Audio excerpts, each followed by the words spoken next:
over some factoring today, factoring techniques you should have seen before, and then maybe one new one. So first let's talk about the distributive property, which is one of the properties that you've seen before. The distributive property says that A times the quantity of B plus C equals, and you might typically see a teacher do that, equals A times B plus A times C. The distributive property also works in reverse where, and I'll change the numbers up a little bit, if we have xy plus xz, then we can take x out as a common factor and have a quantity y plus z. And of course this also works for subtraction in both cases. So we have some problems here. In the first one, notice your GCF is 5. So we take the 5 out, divide each of these by 5, and we end up with x plus 2. Here we have 3 terms. So I see that we have a 2 that can come out. I see that we have an m that is a common factor in each of these. And that's the end. So if I take a 2m, divide a 2m by there, I'm left with A. 2m here, I'm going to be left with 2b. And 2m here, I'm left with C. Okay.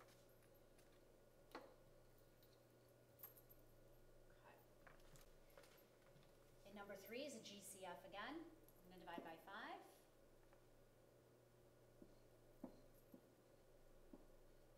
Okay, try and be a step ahead of me. The next common factor is x squared, goes into that and into this. Next common factor is y, and then a z. So all of that comes out, and what are we left with?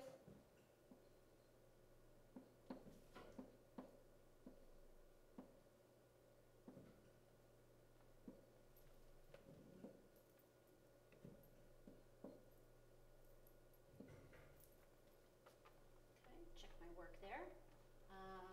Wait a minute. That could be an x. We have 5x squared yz. We're left with 1. There we go. Okay, let's jump ahead a little bit.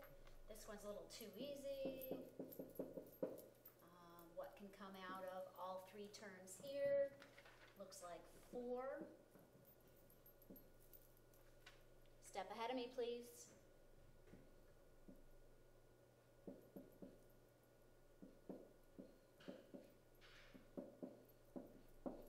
You can always look back in your head and make sure you've got this right. If I multiplied, I should get 8xy.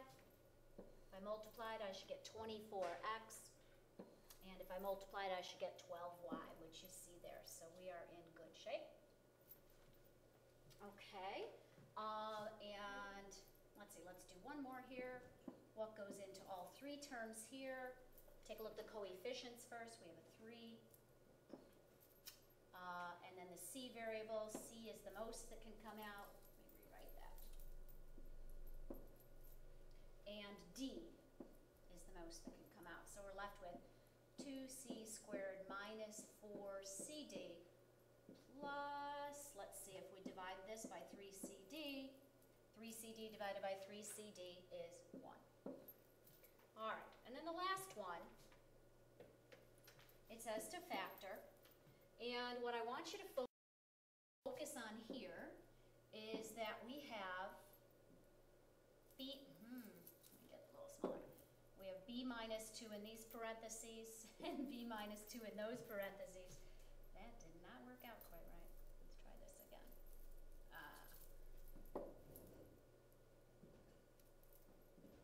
There we go.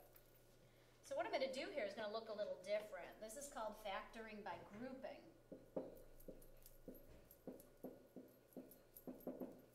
And since I have a grouping that is identical, what I'm going to do is actually take that group out. I'm taking that group out of this term and out of this term. So if I divide that group out, here I'm left with 3b minus, and here I am left with 4.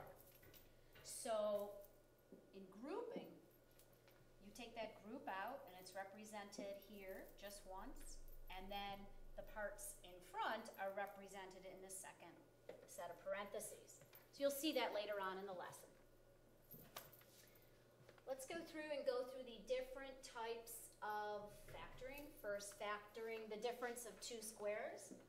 You might have called this dots at some point in your mathematics career. Difference of two squares.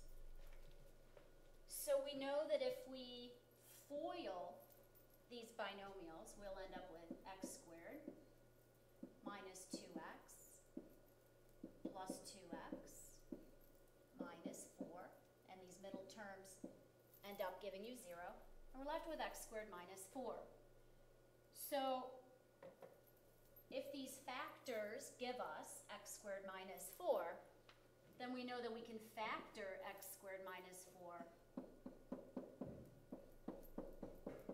into x plus 2 times x minus 2. Similarly, if we FOIL firsts,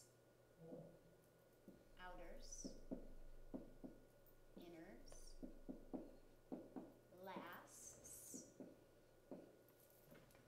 and we end up with x squared minus 81, then x squared minus 81 must factor into x plus 9 times x minus 9. So the rule for factoring the difference, which means we have subtraction of two perfect squares, is to split them up into their two parentheses. We're just going to do every other one here on these practice examples. Maybe just the odds. If you need more help, then you can come in and see me, and if you get them all done, you can check your answers with me. So let's do the odds. X squared minus 1, difference of two squares, so I know I have x plus 1 minus 1. Done. 25 minus y squared, difference of two squares. We're good. So, square root of 25 is 5. 1 addition, 1 subtraction, and the square root of y squared is y. We're done. Number 5. Difference of two squares.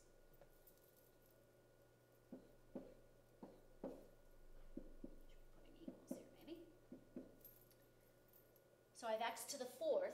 Think about what is the same multiplied together that gives you x to the 4th power. It's x squared times x squared. 1 addition, 1 subtraction. And what multiplied together would give you y to the 6th power? Y cubed and y cubed. And they need to be the same. Number 7. We still have a difference of two squares. We just learned x to the 4th comes from x squared times x squared. We'll have an addition, we'll have a subtraction. 81 is a perfect square, 9 times 9. Now in this example, you want to notice that you still have a difference of perfect squares. So we need to go another step in this section. Keep x squared plus 9, and now we're going to factor for the x squared minus 9, x plus 3 and x minus 3. Now we're done.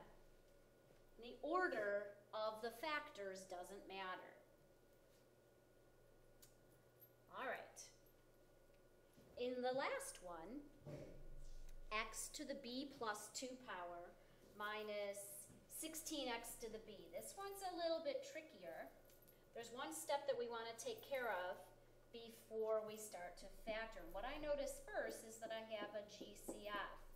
Each term contains x to the b. Now try and remember, x to the b plus 2 comes from x to the b times x squared. Because when we're multiplying exponential expressions with the same base, we add their exponents. So this is going to first allow us to take out this x to the b as a GCF. So x squared is left here, and minus 16 is left there. And we're in a similar situation. X squared minus 16 can factor into x plus 4 and x minus 4. So there was an additional step in that one. And there might be in some of these others as well. Hint, hint. Factoring trinomials. A trinomial is a polynomial with 3 terms. And you've seen these before. Here's a great example of one. X squared plus 7x plus 10. So when we factor these, we're trying to find the 2 factors so that when we FOIL it back, we end up with our polynomial. Let's take a look at the rules.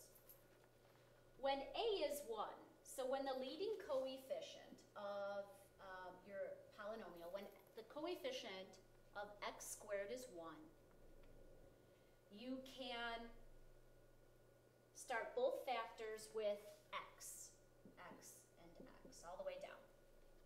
Then you want to think of 2 numbers that multiply to that last term and add up to that middle coefficient. I think you used to put in an m there and an a there.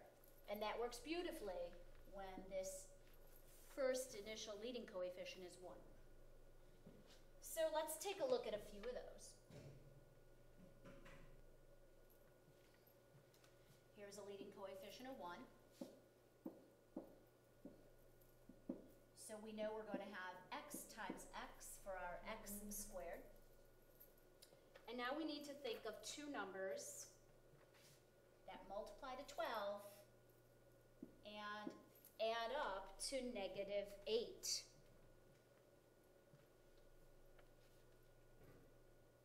So I'm thinking of 6 and 2. Now how do I get a positive 12 here, and how do I get them to add up to negative 8? Well, positive, the signs have to be the same, and they have to be negative. If you take a minute, anytime you're factoring and you're unsure, you want to double check, think of FOILing it out.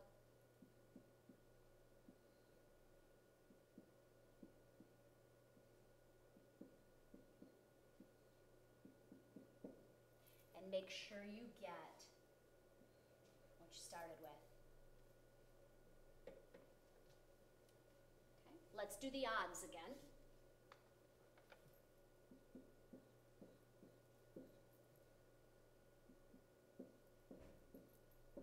Pause if you want to get ahead of me and come back and check them. If you want to follow along and listen, then you can do that as well. I need 2 numbers that multiply to 6 and add up to negative 5. We have x and x. I might think, well, 1 times 6 gives me 6, but so does 2 times 3. Which of these, when the signs are the same, can give me negative 5? The signs are the same. So we have to go with minus 2, minus 3. Because then when we FOIL, we get negative 5. Number 5, multiplying to 30, adding up to 11. Okay, we need positive 30, we need positive 11. So I'm going to put my x and x, I'm going to put my 6 and my 5. Now I want you to think about the signs. Anytime there's addition here, the signs are the same. So far we've had addition all the way through. And notice we've had same, same, same, same. So I know I need the same signs. The question is, what is that sign? And that can be found right there 5 plus 6 and plus 5, that will give me plus 11.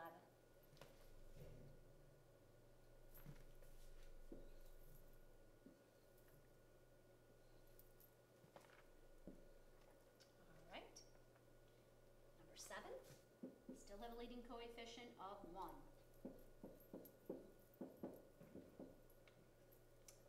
Now here, notice, we have subtraction. Subtraction at the end means your signs inside are going to be different, so you really want to take care here. Numbers that multiply to 24 and add up to 5. I'm going to go with 8 and 3. So I shouldn't really say add up to 5, because with subtraction here, I actually want them to be able to subtract each other and give me positive 5. So in setting up these plus and minus, the operation inside, I know I need a positive 5, so with an 8 and a 3, I need the 8 to be positive and the 3 to subtract from that. Let's do a quick check. X squared minus 3x plus 8x minus 24, and that does give us everything we needed in the original. X squared plus 5x minus 24. Okay, oops. Keep moving my page, sorry guys. Okay, number 8. Oops. What did I do? Whoops, sorry about that. There you go. Number 9. Number 9 has a 3 in front. So the first thing you might look for is GCF. Do I have a GCF? 3, 6, 24. Oh, yes, I do. So let's take that 3 out. And now factor our trinomial.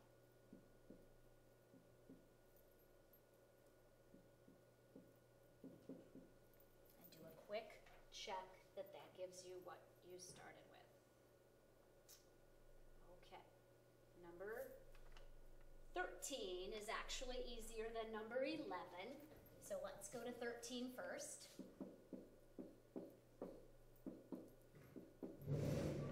Two numbers that multiply to 64, positive 64, and add up to negative 16. So I know I need subtraction, and 8 and 8 works nicely. Now, because these two are identical, you can simplify this factoring by saying I have x minus 8 quantities squared. Okay, number 11. So the leading coefficient is 1, but it's a trickier problem than some of the others.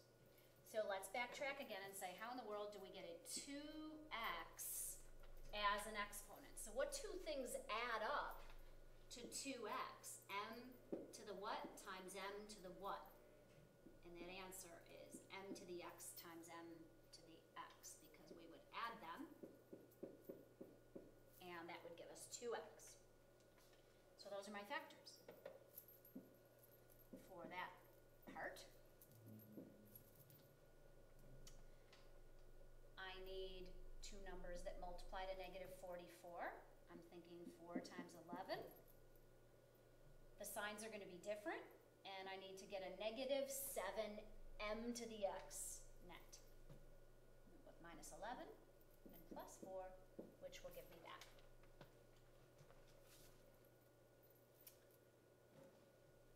Okay, so now we go on to factoring trinomials when the leading coefficient is not a 1. And we'll do the odds again. And we'll start by just diving right in. So don't forget to take out a GCF if you can. And don't forget, you can always check by foiling. Make sure you come up back with the original. So we can't do our M and A anymore, because that's when the coefficient is 1. So we're going to start here. And ask ourselves, how do we get 2x squared? That's 2x times x. There's really no other choice. From there, we want to make sure that the inners and the outers together give us this middle, 7x. So I still need two numbers that multiply to 6, but now I have to do these loops to figure out if they add up to 7x. So I'm going to put, kind of thinking ahead, I'm going to put a 3 here and a 2 here. And in doing that, I see that these two multiply to 3x, this loop, and the outers multiply to 4x. So from 3x and 4x, can I get positive 7x? And yes, I can. The signs should be the same, and that works perfectly. So your answers, your factors are right there. Try number 3. Pause if you want to try it on your own. 3x squared, 3x and x.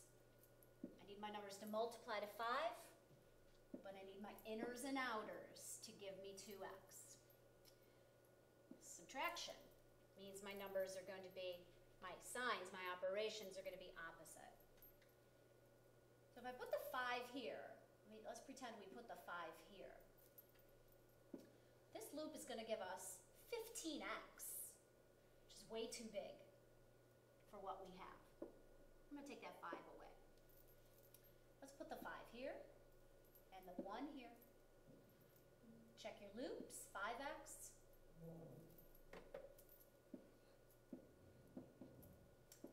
And 3x. And with the signs being different, how can I get plus 2x? Plus on the 5, the subtraction on the 3. And there you go. 3x plus 5 times quantity x minus 1. Okay, number 5.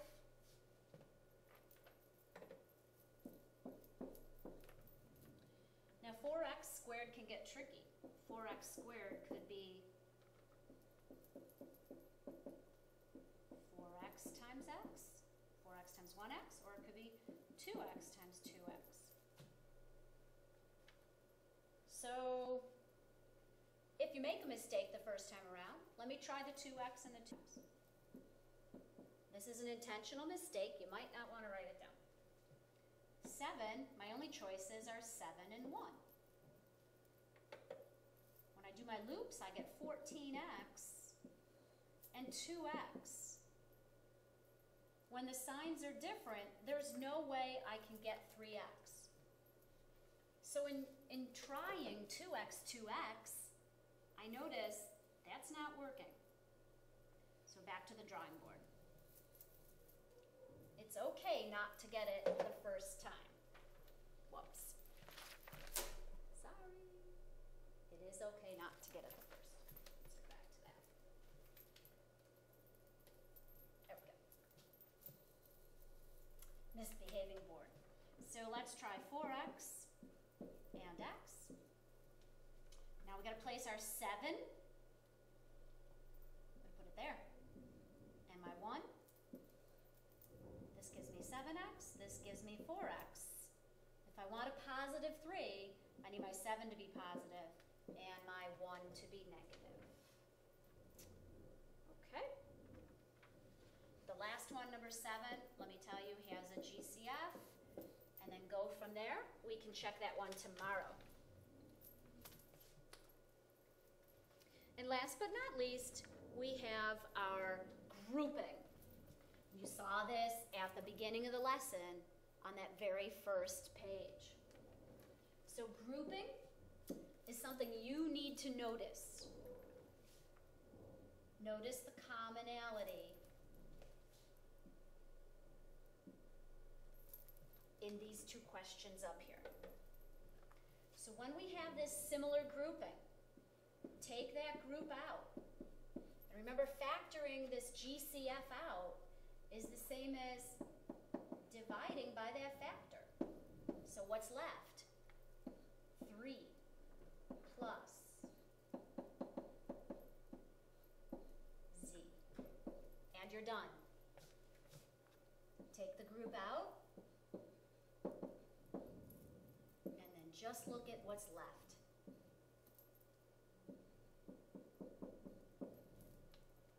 You can check it by multiplying if you want, but then you'd have to multiply the original as well.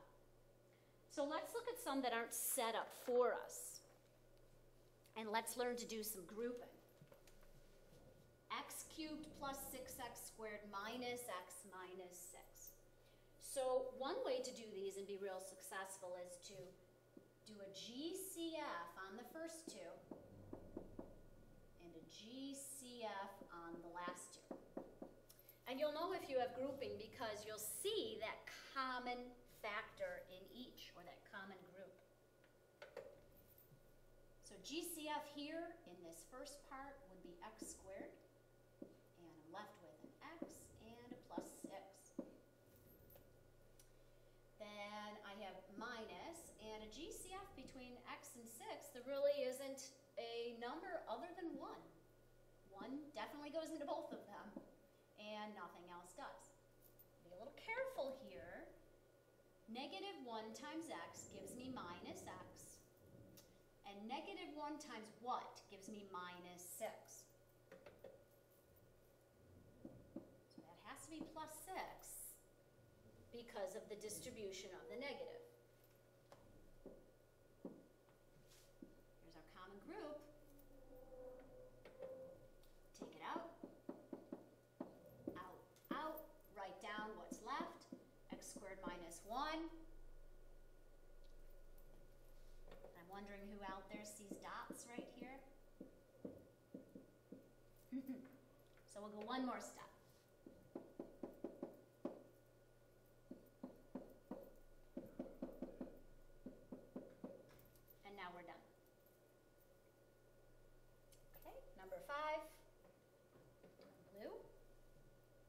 GCF the first two, GCF the second two. So now when you're looking at these, you might say, I don't really have a GCF in the first two, and I don't have a GCF in the second two. Okay, so let's think about what can we do with these terms? Can we move them around? Sure we can. So I'm going to grab by, and I'm going to move the plus xy over next to it. And then I'm going to write these two last, minus 3x minus 3b. So let's see if the GCF trick works now. Is there a GCF in by and xy? Yes, y. And b plus x is left. And here, minus, we see a GCF here of 3.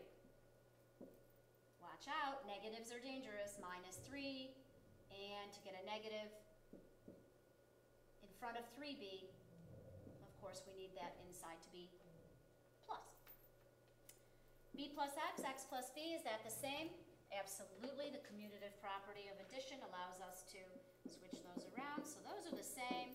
Out, out, we're left with y minus 3. So factoring by grouping isn't that big of a deal. You do need to notice it's there. You need to notice it. You'll usually see 4 terms. 1, 2, 3, 4. Just chop them up into 2's and factor away.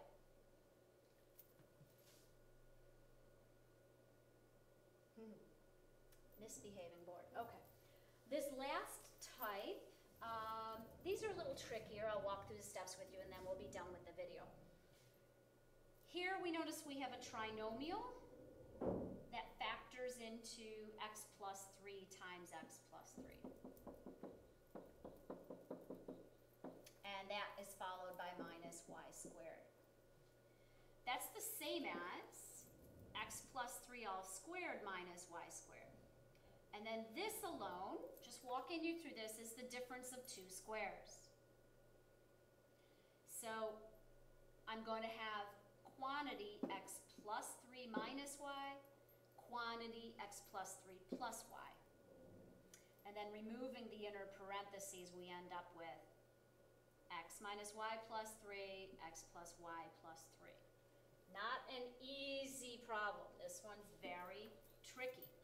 But if we check these factors right here and we start to FOIL, x times x, x times y, x times 3, etc., there's going to be 9 terms, and then when we put them together, we get our x squared plus 6x plus 9 minus y squared, which is where we started. So it would be unusual to get one that's that difficult, but it could happen. Okay, guys, half hour of notes is enough. If you need extra help with factoring, make sure you get in to see your teacher because we have a factoring mastery quiz. Have a good day.